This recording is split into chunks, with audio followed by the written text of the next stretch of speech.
With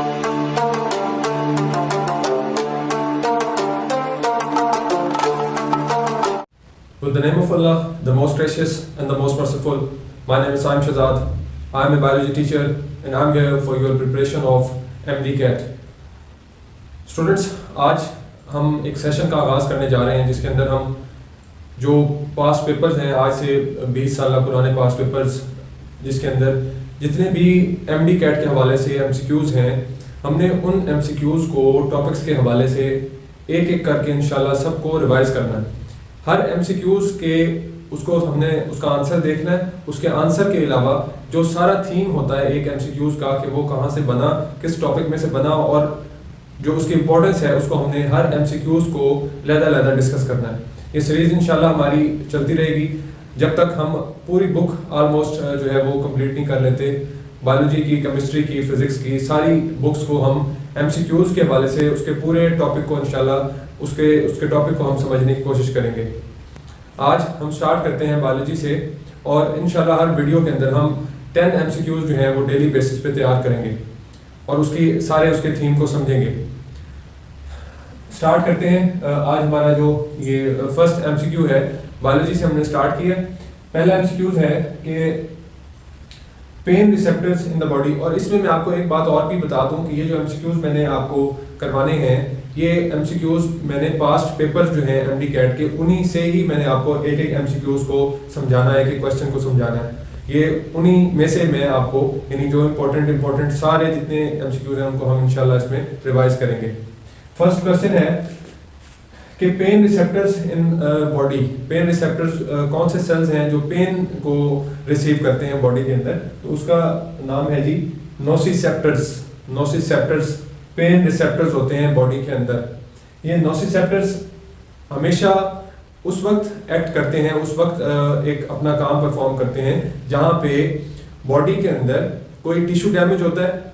tissue damage के अलावा अगर कोई इंजरी आती है, सडन इंजरी आती है या कोई टिश्यू डैमेज होता है किसी भी झटके से, किसी भी वजनी चीज़ को उठाने से, तो नोसिसेप्टर्स एक ऐसा मैकेनिकल वर्क परफॉर्म करते हैं जो ब्रेन के हायर रीजन्स में आपका पेन को जो है वो उसके मैसेज को कंडक्ट करते हैं और ये बहुत ज़्यादा मिकदार में नोसिसेप्टर्स जो है वो एक वक्त में काम करते हैं। मुसलसल एक पेन का मैसेज जो है ये फिर ब्रेन तक पहुंचाते हैं। इनका मैकेनिकल वर्क काफ़ी ज़्यादा है और हायर रीजन्स जो हैं ब्रेन के वहाँ तक ये मैसेज को पहुंचाते हैं और बहुत सारे नोसिसेप्टर्स एक काफ़ी लंबे वक्त के लिए ये काम परफॉर्म करते हैं। जब एक जगह पे टिश्यू डैमेज हो जाए या कोई बॉडी की स्किन में मीन्स के स्केलेटल सिस्टम से बाहर स्किन में कोई इंजरी आ जाए तो ये पेन रिसेप्टर सेल्स होते हैं नोसिसेप्टर्स जो higher regions of the brain को मैसेज कन्वे करते हैं।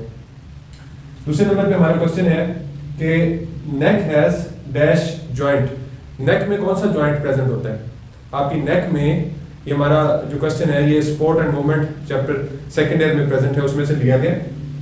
तो हमारे नेक में पाइवट जॉइंट प्रेजेंट होता है। इस पाइवट जॉइंट को हम एक और नाम भी देते हैं, इसको हम कहते हैं एटलेंटोएक्सियल जॉइंट। क्या हम कहते हैं? अगर MCQs में आ जाए ये ऑप्शन भी आए तो आपने इसको भी याद रखना है, एटलेंटोएक्सियल जॉइंट। ये एक ऐसा जॉइंट है जैसे एक बोन जो है वो दूसरी बोन के अंदर टू वे मोशन करती है। और ये हमारी बोन्स कौन सी हैं? ये हमारी जो वर्टिब्रा की बोन है, हमारी जो अपर वर्टिब्रा की सबसे अपर वर्टिब्रा की बोन है, उस बोन के अंदर हमारी जो नेक वाली बोन है वो टू वे मोशन करती है। सिर्फ ऐसे इतना सा मोशन कर सकती है, टू वे मोशन। इस मोशन को हम क्या कहते हैं? पाइवट जॉइंट, जो हमारा नेक का जॉइंट होता है जो यहाँ पे प्रेजेंट होता है। इसका दूसरा नाम होता है एटलेंटोएक्सियल जॉइंट। ये हमारी नेक का जॉइंट होता है। ये हमारा था क्वेश्चन नंबर 2।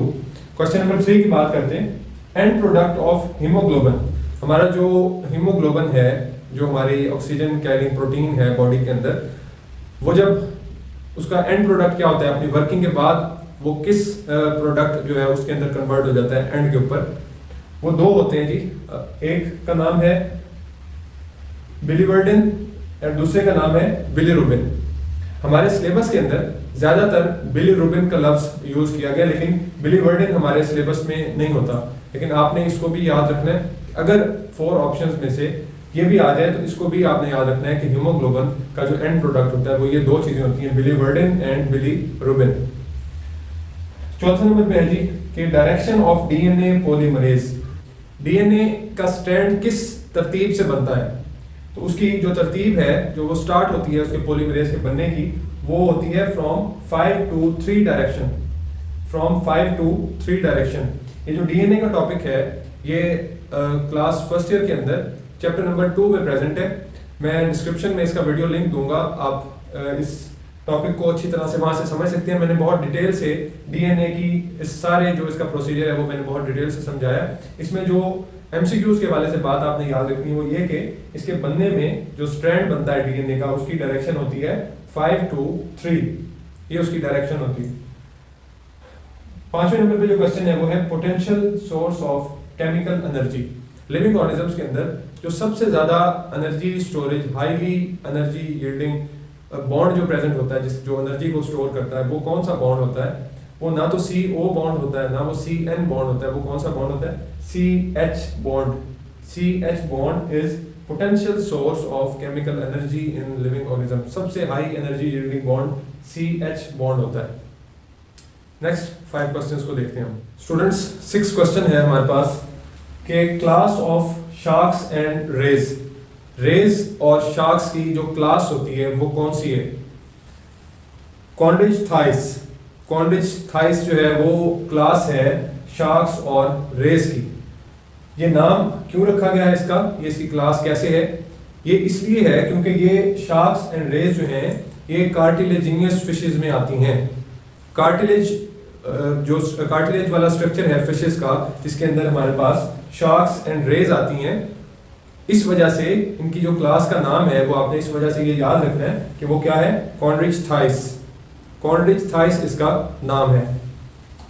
7वें नंबर पे जो हमारे पास क्वेश्चन है कि रेस्पिरेशन के अंदर 2 carbon molecule oxidise completely to carbon dioxide,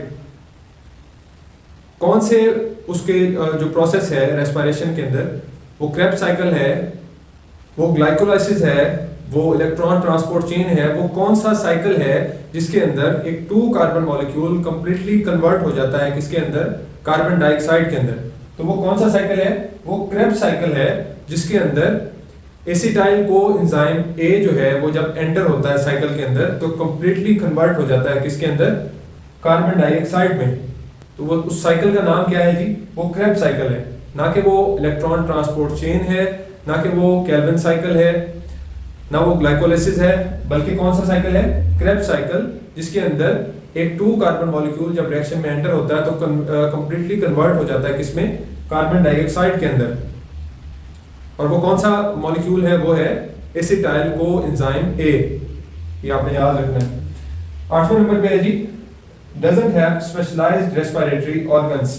fresh water में जितने भी जो ऑर्गेनिजम्स पाए जाते हैं या इंसेक्ट्स जो भी प्रेजेंट हैं, अगर ओवरऑल ये क्वेश्चन पूछा जाए कि कौन सा ग्रुप है जिसके अंदर स्पेशलाइज्ड रेस्पिरेटरी ऑर्गन्स प्रेजेंट नहीं होते, तो वो कौन सा ग्रुप है ऑर्गेनिजम्स का? माइक्रोस्कोपिक फ्रेश वाटर ऑर्गेनिजम्स का हाइड्रा। हाइड्रा के अंदर कोई स्पेशलाइज्ड रेस्पिरेटरी ऑर्गन नहीं होता। 9th नंबर पे जी humming birds belong to category. Humming birds की ये किस कैटेगरी से बिलोंग करती हैं? इनका टेम्परेचर चेंज होता है, ये एंडोथर्म होते हैं, एक्टोथर्म होते हैं। इनका जो बॉडी टेम्परेचर है उसके लिहाज से ये किस कैटेगरी के ऑर्गेनिजम्स में आते हैं? हमिंग बर्ड्स ये आते हैं जी एंडोथर्म। मींस के क्योंकि बात हमने ये याद रखनी है कि बर्ड्स की बात हो रही है, चाहे जिस मर्जी किस्म की बर्ड्स हैं। हमिंग बर्ड होती हैं ये स्मॉल अमेरिकन बर्ड्स हैं जिसकी ऑलमोस्ट 350 to 360 स्पीशीज हैं इनके, उस बर्ड्स की बात हो। लेकिन हमें पजल नहीं होना इस बात से, हमने देखना है कि बर्ड्स की जब बात हो रही है तो बर्ड्स के अंदर क्या होगा? बर्ड्स का जो टेम्परेचर होता है वो वार्म ब्लडेड होती हैं, उनका अंदरूनी टेम्परेचर चेंज नहीं होता आउटर एनवायरनमेंट की वजह से। तो वो किस कैटेगरी में आएगी जी? एंडोथर्म। मींस के टेम्परेचर सेम रखते हैं हर कंडीशन में। लास्ट में जी 10th एमसीक्यूज आज का हमारा कि syphilis is caused by. Syphilis एक सेक्सुअली ट्रांसमिटेड डिजीज है जो किस बैक्टीरिया के थ्रू ट्रांसमिट होती है? उसका नाम है जी ट्रिपोनीमा पैलिडम। ट्रिपोनीमा पैलिडम एक बैक्टीरिया है जो ये बहुत मोहलिक बीमारी है जिसका नाम है साइफिलिस, जो सेक्सुअली ट्रांसमिटेड होती है। इस बीमारी के कॉज की जो वजह है वो क्या है? ट्रिपोनीमा पैलिडम इसके कॉज की वजह है, जो एक बैक्टीरिया है। स्टूडेंट्स, अगर आपको वीडियो इन्फॉर्मेटिव लगे हो तो इस चैनल को ज़रूर सब्सक्राइब कीजिएगा ताकि आने वाली नेक्स्ट वीडियोज़ जो है वो आप तक पहुँच सकें। साइम शहजाद को इजाज़त दीजिए। अल्लाह हाफिज़।